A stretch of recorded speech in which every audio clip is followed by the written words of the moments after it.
Hello and welcome to Amiksha study centre. कैसे हैं आप लोग? तो मैं उम्मीद करती हूँ कि सभी लोग बहुत अच्छे होंगे और बहुत अच्छे से मन लगाकर अपनी पढ़ाई कर रहे होंगे। तो देखिए, हम कर रहे थे सीटेट की एग्ज़ाम की तैयारी, जो कि आपका जुलाई के मंथ में एक्सपेक्टेड है, जिसके अंतर्गत मैं आपको CDP child development and pedagogy का कोर्स करवा रही थी, जिसके वीडियो की अगले वीडियो को लेकर मैं आज आपके सामने हूँ। देखिए, सीटेट आप जो सीटेट में आपकी पेडागोजी आएगी, CDP आएगी, वो 30 नंबर की आएगी। तो ये काफ़ी इम्पोर्टेंट रोल प्ले करते हैं आपके एग्ज़ाम को क्रैक करवाने के लिए। CDP ना केवल सीटेट के लिए बल्कि और भी जो स्टेट के टेट एग्ज़ाम्स होते हैं उनके लिए भी बहुत ज़रूरी है। तो आप लोग वीडियो में लास्ट तक जुड़े रहिए। मैं उम्मीद करती हूँ कि ये वीडियो आपके लिए बेनिफिशियल होगा। तो आइए स्टार्ट करते हैं। तो आज जो हम पढ़ेंगे वो है कोलबर्ग मॉरल डेवलपमेंट थ्योरी, यानी कोलबर्ग का नैतिक विकास का सिद्धांत। कोलबर्ग एक मनोवैज्ञानिक थे। देखिए, आप राइट साइड में उनकी तस्वीर देख सकते हैं, जिन्होंने नैतिक विकास यानी कि मॉरल डेवलपमेंट पे, बच्चों का मॉरली डेवलपमेंट कैसे होता है, वो कैसे कैसे सीखते हैं, उन पे उन्होंने अपनी रिसर्च करी और उस पर थ्योरी दी। इसी को आज हम पढ़ेंगे। काफ़ी इम्पॉर्टेंट ये थ्योरी है। इससे दो से तीन क्वेश्चन आएंगे ही आएंगे आपके पेपर में। तो बहुत ध्यान से वीडियो के लास्ट तक आप जुड़े रहिए, ठीक है? तो आइए स्टार्ट करते हैं। तो देखिए, थ्योरी को स्टार्ट करने से पहले हम ये जान लें कि आखिर नैतिकता, जिसके बारे में हम पढ़ने जा रहे हैं, मॉरलिटी क्या होती है। तो आप ये समझ लीजिए कि जैसे एग्जाम्पल के तौर पे मैं आपको बता रही हूँ कि अगर आपके पास दो रास्ते हैं कि आप अच्छा रास्ता चूज़ करें या गलत रास्ता चूज़ करें। हमको सिखाया जाता है कि हमेशा सच बोलें, झूठ ना बोलें, ठीक है? तो ये जो हमको सिखाया जाता है कि हम सच बोलें, हमेशा सत्य का साथ दें, ठीक है, चोरी ना करें। तो ये जो हमारे अंदर वैल्यूज़ डाली जाती हैं, जो हमारी फैमिली के द्वारा हमारे अंदर आती हैं, या टीचर्स हम सिखाते हैं, या कोई भी बड़े व्यक्ति, फ्रेंड्स भी कई बार हमको अच्छी जो वैल्यूज़ सिखा देते हैं, इसी को हम क्या कहते हैं? नैतिकता कहते हैं या मॉरल वैल्यूज़ कहते हैं। देखिए, अब बच्चा जब पैदा होता है, ठीक है, वो बच्चा अभी पैदा हुआ है, इन्फेंसी में है, शैशवावस्था में है। ऐसे में उसके अंदर जो मॉरल वैल्यूज़ होती हैं वो तो होती नहीं है, उसको तो अच्छे बुरे का ज्ञान होता ही नहीं है। तो वो मॉरल वैल्यूज़ उसके अंदर कैसे आती हैं? समाज में रहकर वो क्या करता है? मॉरल वैल्यूज़ या अपनी नैतिकता को विकसित करता है, अच्छे बुरे की समझ लाता है। ये अच्छे बुरे की समझ होना ही क्या कहलाता है? नैतिकता कहलाती है। तो आइए हम डेफिनेशन ध्यान से पढ़ लें। यह वह गुण है जिससे हमें सही और गलत की पहचान होती है। इससे सामाजिक परिवेश से सीखा जाता है, ठीक है? यही मैंने देखिए आपको अभी समझाया था कि समाज से ही नैतिकता हमारे अंदर डेवलप होती है।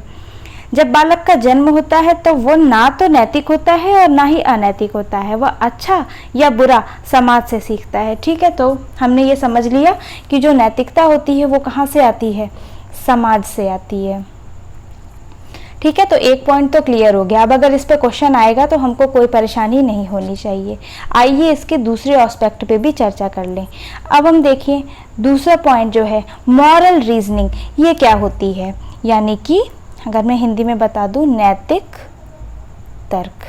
नैतिक तर्क क्या होता है, ठीक है? तो देखिए, जैसे कि अभी मैंने आपको बताया कि हमारे सामने दो रास्ते हैं, या तो हम किसी की मदद करें या ना करें, सच बोलें या झूठ बोलें।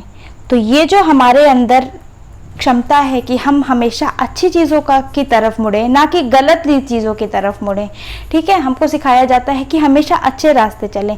ये तो किसी के मम्मी पापा या टीचर्स नहीं सिखाते हैं कि हम गलत रास्ते चलें, ठीक है? पढ़ाई ना करें, चोरी करें, झूठ बोलें, ये तो कोई नहीं सिखाता है ना। सब अच्छी बातें ही सिखाते हैं। तो ये जो अच्छी चीज़ों की तरफ जो झुकाव होता है हमारा, वही क्या कहलाता है? नैतिक तर्क। यानी कि हमारे अंदर ये सोचने की क्षमता है कि हम सही रास्ते पर ही जाएं, ठीक है? अब देखिए, एक पॉइंट है मॉरल डिलेमा, यानी नैतिक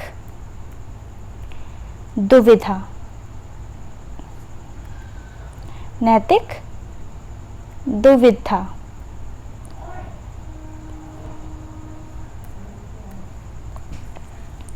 तो ये क्या होता है, देखिए जैसे कि अगर मैं आपको एक एग्जाम्पल के माध्यम से समझा दूं, एक आदमी है, ठीक है, वो नदी के किनारे खड़ा हुआ है, यहाँ पर नदी है, ये आपने बहुत पहेलियों में या फिर किसी ऐसे स्टोरी में पढ़ा भी होगा, ऐसा नहीं है कि ये बहुत नई चीज़ है। यहाँ पर एक बोट है जो कि डूबने वाली है, अब उसमें बैठी है उसकी वाइफ और उसकी मदर, दो लोग बैठे हुए हैं, ठीक है। अब देखिए उसके पास ये पावर है कि वो सिर्फ किसी एक व्यक्ति को ही बचा सकता है, ठीक है, सिर्फ एक व्यक्ति को ही बचा सकता है, यानी वो अब ये व्यक्ति जो है वो किस उसमें है, दुविधा में है, डिलेमा में है, ठीक है। तो इस सिचुएशन को क्या बोलते हैं, दुविधा में होना, जब आप ये सोच ना पाए कि मैं आखिर क्या करूं, किस तरफ जाऊं, माँ को बचाऊं या वाइफ को बचाऊं, ठीक है, तो इसको हम क्या बोलते हैं, दुविधा। और ये जो भी दुविधा, सिर्फ यही दुविधा नहीं, हमारे लाइफ में बहुत सारी दुविधा हो जाती हैं। जैसे हम 10th बच्चे हैं, 10th पास कर लेते हैं, उसके बाद में उनके दिमाग में क्या दुविधा रहती है, कॉमर्स स्ट्रीम लें कि साइंस स्ट्रीम्स लें कि ह्यूमैनिटीज़ ले लें, ठीक है, ये भी एक दुविधा ही है, या ऐसे बहुत सारी चीज़ें, ठीक है।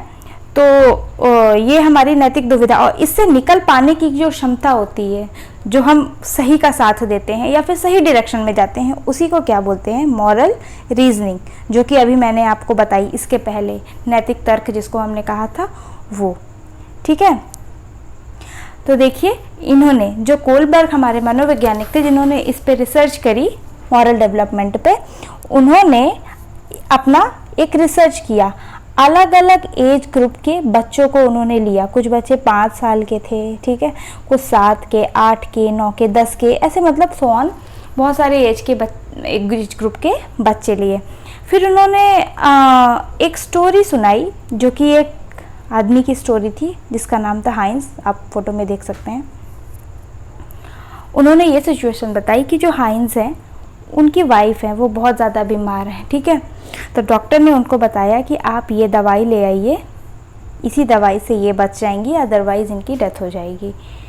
अब वो केमिस्ट शॉप पे जाता है, तो केमिस्ट क्या करता है, उनको केमिस्ट समझ जाता है कि इनको जो दवाई की है बहुत ज़्यादा नीड है, तो ये तो दवाई लेंगे ही लेंगे, तो वो बहुत ज़्यादा हाई फाई रेट बताने लगता है।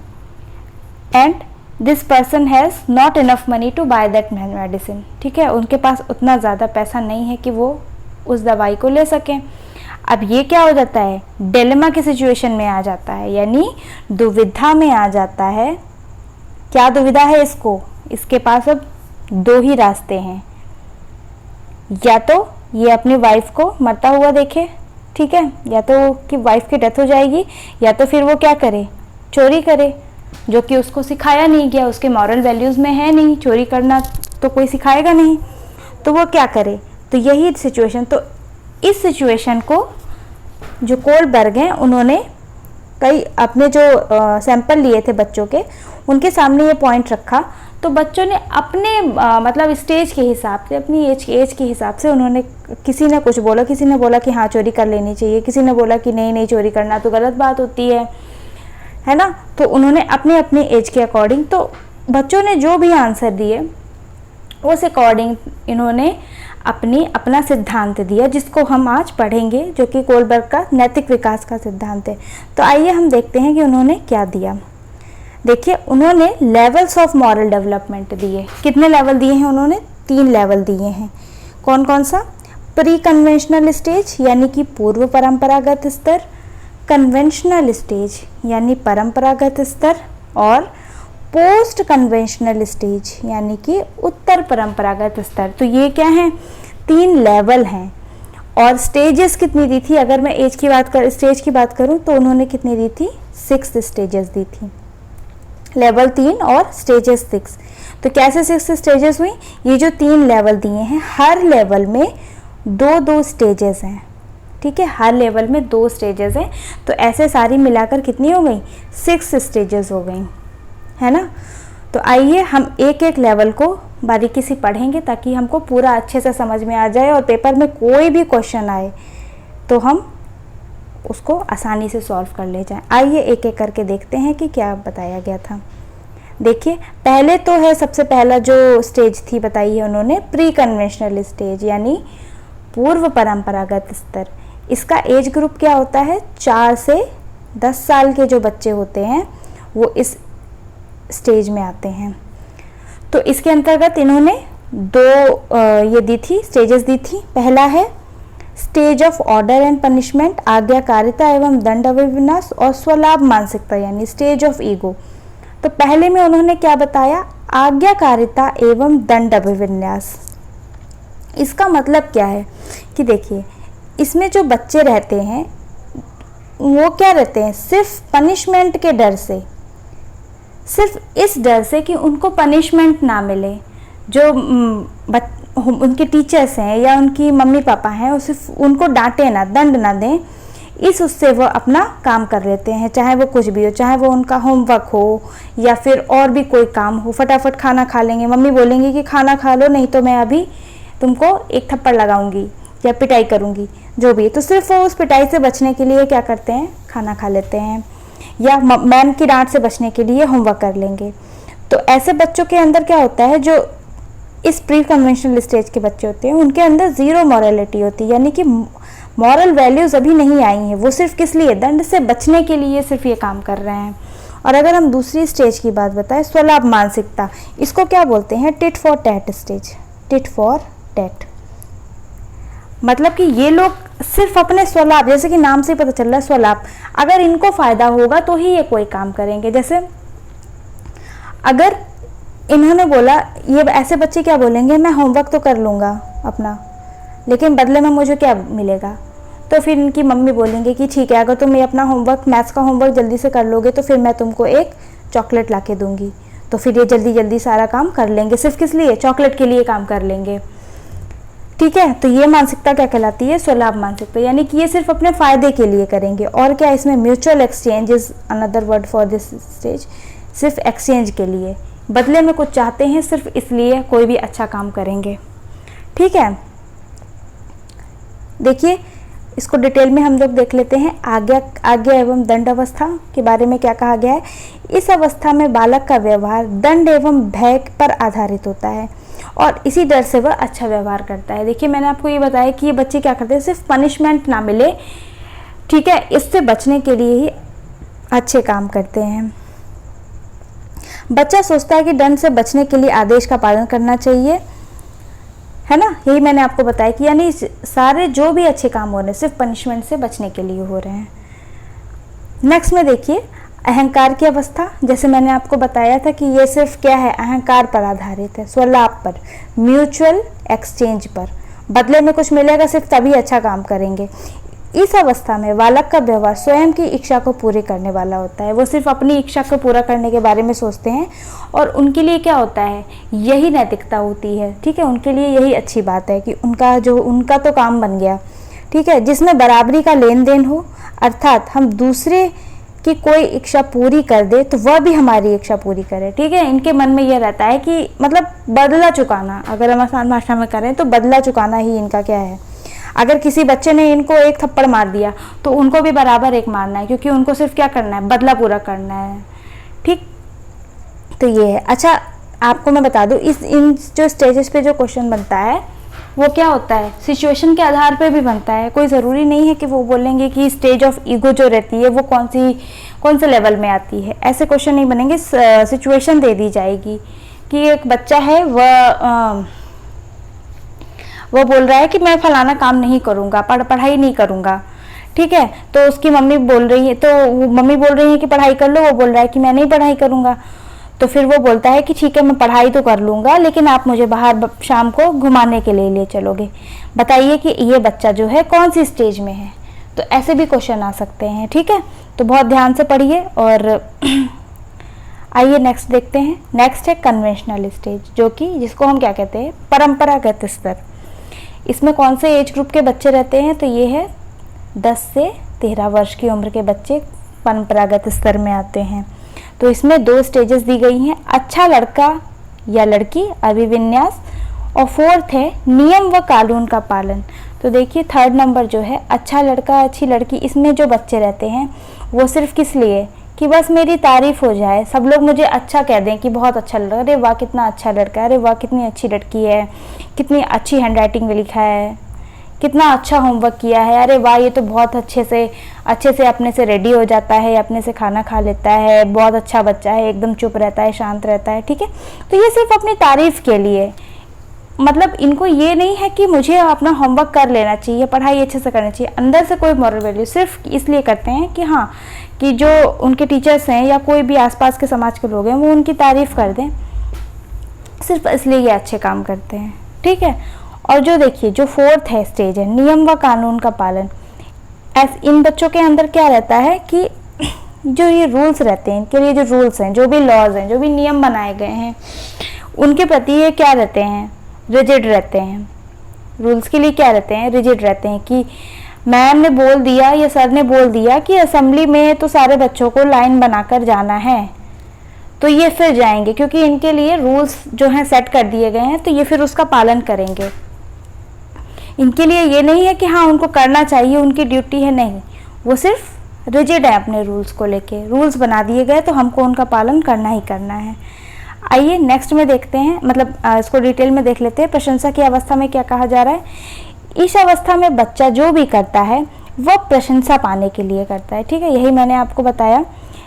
इसमें बालक समाज को अच्छा लगने वाला व्यवहार करता है जिससे वह प्रशंसा प्राप्त करे, वह व्यवहार को ही वह नैतिक मानता है जिससे प्रशंसा मिलती है, यानी उसके लिए वही नैतिकता है कि अगर उसको प्रशंसा मिल गई, लोगों ने उसको तारीफ कर दी कि अरे वाह कितना अच्छा लड़का है, तो उसके लिए वही क्या है, मॉरलिटी है, उसको लग गया कि हाँ मैं तो बहुत अच्छा बच्चा हूँ, ठीक।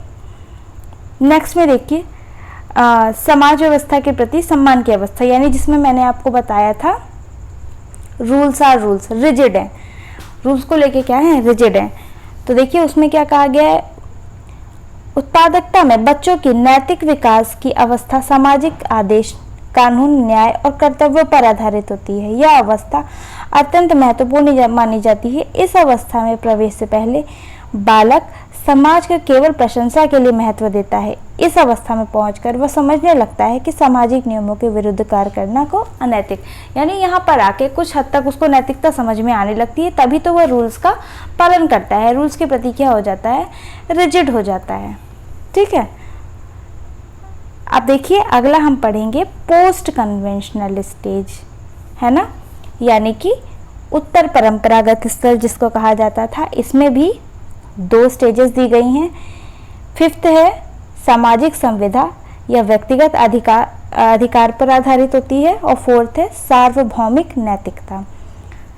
तो जो 5th है सामाजिक संविदा, इसमें क्या होता है, इसमें जो भी रूल्स बनाए गए हैं, नियम बनाए गए हैं, लॉज बनाई गई हैं, उसके प्रति क्या है, रिस्पेक्ट है। बच्चों को क्या है कि हाँ ये रूल्स बनाए गए हैं, अब वो इस स्टेज पे आके जो लॉज बनाई गई हैं, कानून बनाए गए हैं, उनका क्या करने लगते हैं, आदर करने लगते हैं। टूवर्ड्स देयर कल्चर, जो भी उनकी संस्कृति में है उसका वो आदर करने लगते हैं, यानी उसका पालन करते हैं पूरी इज्जत के साथ, है ना। और 6th में जो है सार्वभौमिक नैतिकता, इसमें क्या रहते हैं, इसमें लोग बहुत ही मतलब जो उच्च कोटि के इंसान होते हैं, अच्छे इंसान होते हैं, जो कि समाज कल्याण के लिए कार्य करते हैं। किसके लिए, समाज कल्याण के लिए, जो अपने बारे में ना सोचकर दूसरों के बारे में या एक जनहित के बारे में सोचते हैं, ठीक है। ऐसे लोग तो कम ही होते हैं, वो क्या होते हैं, वो इस लेवल की मॉरलिटी प्राप्त कर लेते हैं, ठीक है। ऐसे लोग बहुत कम होते हैं, जैसे कि गांधी जी थे, है ना, भगत सिंह जी थे, जिन्होंने देश के लिए बहुत कुछ किया। आज भी बहुत से ऐसे लोग हैं जो समाज कल्याण के लिए कार्य कर रहे हैं। तो ऐसे जो लोग होते हैं जो अपने बारे में ना सोचकर एक जनहित के बारे में सोचते हैं, समाज कल्याण के बारे में सोचते हैं, वो इस लेवल की 6th लेवल की मॉरलिटी प्राप्त कर लेते हैं। इन लोगों के अंदर क्या होता है, स्वविवेक आ जाता है, ठीक है। वर्ड्स याद रखना बहुत ज़रूरी है, क्योंकि वर्ड्स याद रखेंगे तो आपको एग्जाम में आसानी भी होगी, और कभी कभी इन्हीं वर्ड्स को लेकर क्वेश्चन भी बन जाते हैं, और आए हुए भी हैं क्वेश्चन, ठीक है। तो इसलिए वर्ड्स याद रखना बहुत ज़रूरी है। स्वविवेक या सेल्फ कंसाइंस, ऐसे स्टेज में क्या सेल्फ कंसाइंस आ जाता है या स्वविवेक आ जाता है ना। तो ये तो थी आपकी 6th स्टेजेस जो कि कोलबर्ग ने दी हुई थी, है ना। अब देखिए इनकी थ्योरी में कुछ वो भी थी, वो भी हम देखेंगे। कुछ ड्रॉबैक्स भी थे, आगे चल के हम देखेंगे। पहले मैं ये आपको समझा दूँ एक एक करके। ये जो हमने 5th स्टेज की बात की थी, इस स्टेज तक आते आते बच्चा समझने लगता है कि व्यक्ति व समाज के बीच एक समझौता है। व्यक्ति ये मानने लगता है कि ये हमारा क्या है, दायित्व है। ठीक है, मतलब वो रूल्स की रिस्पेक्ट करने लगता है कि हम समाज के नियमों का पालन करें, क्योंकि समाज हमारे हितों की रक्षा करता है। अगर नियमों का पालन नहीं करता है तो व्यक्ति और समाज के बीच का समझौता टूट जाता है। यानी कि वो यहाँ पे आके क्या रखते हैं, लॉज एंड ऑर्डर की क्या करने लगता है, रिस्पेक्ट करने लगता है। ठीक है, यानी उसके अंदर कुछ काफ़ी हद तक मॉरलिटी जो है आ जाती है। 6th वाला जो मैंने आपको बताया था, सेल्फ कंसाइंस वाला, ये देखिए, इसे विवेक की अवस्था भी कहा जाता है। इस अवस्था तक व्यक्ति के अच्छे व बुरे, उचित अनुचित आदि विषयों पर स्वयं के व्यक्तिगत विचार विकसित हो जाते हैं एवं अपने बनाए गए नियमों पर चलता है। इस अवस्था में बालक अपने विवेक का प्रयोग करता है। ठीक है, तो ये तो मैंने जो आपको गांधी जी वाला एग्जाम्पल दिया था, भगत सिंह जी वाला, वो इसमें एप्लीकेबल है। ठीक है, तो ये तो थी 6 स्टेजेस। अब देखिए, इनके जो कोलबर्ग जी के जो ये जो इनका सिद्धांत था, उनके कुछ खामियां भी थी, यानी ड्रॉबैक्स भी थे। तो हम एक एक करके देखेंगे कि क्या क्या इनमें कमियां थी जो कि ये पूरा नहीं कर पाए। तो पहला तो था कि not applicable in all culture.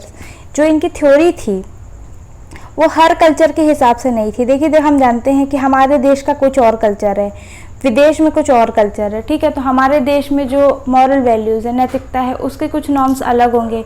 विदेश के हिसाब से उनकी मॉरलिटी, उनके देश का कानून ही अलग है, तो उनके मॉरल वैल्यूज़ भी अलग होंगे, है ना। तो उस हिसाब से इनका हर उस पर आधारित था नहीं, हर कल्चर पे आधारित नहीं था, इसीलिए ये फेल हो गया। दूसरी एक और सिचुएशन क्या थी कि ये सारा हाइपोथेटिकल सिचुएशन पे आधारित था, यानी इमेजिनेशन पे आधारित था, रियलिस्टिक नहीं था। सर इन्होंने इमेजिन करके सारी स्टेजेस दे दी थी। थर्ड था biased sample only on males, यानी इन्होंने सिर्फ क्या किया था, सिर्फ मेल्स पे शोध किया था। फीमेल्स को इन्होंने इम्पॉर्टेंस ही नहीं थी, फीमेल्स पे इन्होंने शोध ही नहीं किया था। तो हम जानते हैं जबकि फीमेल्स की मॉरल वैल्यूज़ अलग हो सकती हैं, क्योंकि दे आर मोर सेंसिटिव, है ना, ज़्यादा इमोशनल होती हैं, ज़्यादा सेंसिटिव होती है, तो उनकी मॉरल वैल्यूज़ अलग होती हैं, मेल्स की अलग होती है। तो इन्होंने क्या किया था, सिर्फ मेल्स पे ही कर दिया था। इसीलिए भी इनकी थ्योरी क्या हो गई, फेल हो गई। एक तरीके से ये इनकी थ्योरी का एक ड्रॉबैक था। ठीक है, तो आइए हमने आज क्या पढ़ा उसका हम एक बार रिवीजन कर, एक बार रिकैप देख लेंगे कि आज हमने क्या पढ़ा।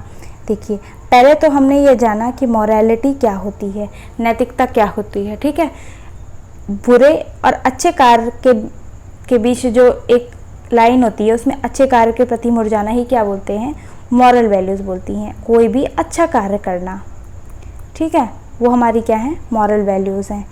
सेकेंडली मैंने बताया था कि मॉरल रीजनिंग क्या है, नैतिक तर्क क्या है। तो वही चीज़, अच्छा चीज़ चूज़ कर पाने की जो क्षमता है, जो एबिलिटी है, उसी को हम क्या बोलते हैं, रीजनिंग पावर बोलते हैं। थर्डली मैंने बताया था कि मॉरल डिलेमा क्या होता है, मॉरल डिलेमा क्या होता है, नैतिक दुविधा क्या होती है। तो मैंने इसमें आपको वो बोट वाला एग्जांपल दिया था कि एक आदमी है, उसकी मदर है और उसकी वाइफ है, दोनों में से वो किसको बचाएगा। तो ये दुविधा की जो कंडीशन रहती है, उस कंडीशन को हम दुविधा बोलते हैं, है ना, कि वो चूज़ नहीं कर पा रहा है कि दो में से वो क्या करे। उसको सॉल्व कर पाने की जो क्षमता होती है वो क्या कहलाती है, मॉरल रीजनिंग कहलाती है ना। इसी को लेके मैंने आपको क्या बताया था, हाइंस डिलेमा। हाइंस डिलेमा क्या हुआ था, कोलबर्ग ने बच्चों के सामने एक हाइपोथेटिकल सिचुएशन रखी थी, है ना। हाइपोथेटिकल सिचुएशन रखी थी कि वाइफ, एक आदमी है, उसकी वाइफ जो है मरने वाली है, तो या तो उसके पास उसको दवाई खरीदनी है, उसके पास दो ही रास्ते हैं कि या तो वह डेथ होने दे, है ना, या तो फिर क्या करे, चोरी करे। तो बच्चों के सामने रखता है वो पॉइंट्स अपने, और उसके हिसाब से वो नोट डाउन करता है कि अलग अलग एज ग्रुप के बच्चे क्या क्या आंसर दे रहे हैं। ठीक है, इसी हिसाब से उन्होंने स्टेजेस बनाई थी। तो देखिए, उन्होंने कितने, 3 स्टेजेस दी थी, है ना, प्री कन्वेंशनल, कन्वेंशनल और पोस्ट कन्वेंशनल। तो देखिए प्री कन्वेंशनल यानी कि पूर्व परंपरागत स्तर पे उन्होंने कितने स्टेजेस दी थी, 2 स्टेजेस दी थी। तो देखिए मैं यहाँ पे सिर्फ कीवर्ड्स लिखूंगी ताकि आपको समझने में आसानी हो। तो पहली स्टेज उन्होंने कौन सी दी थी, आज्ञाकारिता एवं दंड। तो मैं यहाँ पे सिर्फ लिखूंगी पनिशमेंट, पनिशमेंट। आप भी ऐसे ही याद करिए तो आपको इजी रहेगा। सिर्फ पनिशमेंट से बचने के लिए बच्चा क्या करता है, अच्छे काम करता है, ठीक है, उसके अंदर मॉरलिटी अभी नहीं है। और सेकंड स्टेज किसकी मैंने बताई थी आपको, स्वलाभ मानसिकता, यानी कीवर्ड हम लिख देंगे म्यूचुअल एक्सचेंज, बदले में कुछ मिलेगा तभी, हिंदी में आप लिख सकते हैं बदले में, यहाँ पे भी आप लिख सकते हैं दंड, दंड से बचने के लिए काम करेगा, बदले में कुछ मिलेगा सिर्फ तभी अच्छे कार्य करेगा, है ना। और देखिए, और मैंने आपको सेकंड लेवल पे हम आ जाते हैं। सेकंड लेवल क्या था, कन्वेंशनल स्टेज, कन्वेंशनल स्टेज। इसमें भी मैंने आपको 2 स्टेजेस बताई थी जो कि थी थर्ड एवं फोर्थ स्टेज। थर्ड में क्या था, अच्छा लड़का एवं अच्छी लड़की, यानी कि कीवर्ड के तौर पे मैं आपको बता देती हूँ, तारीफ के लिए, टू बी प्रेज्ड, सब उसकी तारीफ करें इसलिए सारे अच्छे काम करेगा, बहुत अच्छा बच्चा है, कितना अच्छी हैंड राइटिंग में लिखा है, सिर्फ ये सुनने के लिए क्या करेगा, वो अच्छे काम करेगा। यानी कि अभी भी अंदर से जो है मॉरलिटी या नैतिकता नहीं आई है, सिर्फ तारीफ के लिए ही अच्छे काम करेगा। और क्या था, फोर्थ स्टेज क्या थी कि रूल्स के लिए रिजिड है। अब इस हद तक क्या हो गया है, थोड़ी थोड़ी मॉरलिटी आने लगी है, रूल्स के लिए रिजिड है, रूल्स आर रूल्स, ये आप कीवर्ड्स के तौर पे याद कर सकते हैं, या फिर rigid towards rules, rigid towards rules, rules के लिए एकदम स्ट्रिक्ट है कि पालन तो करना ही करना है।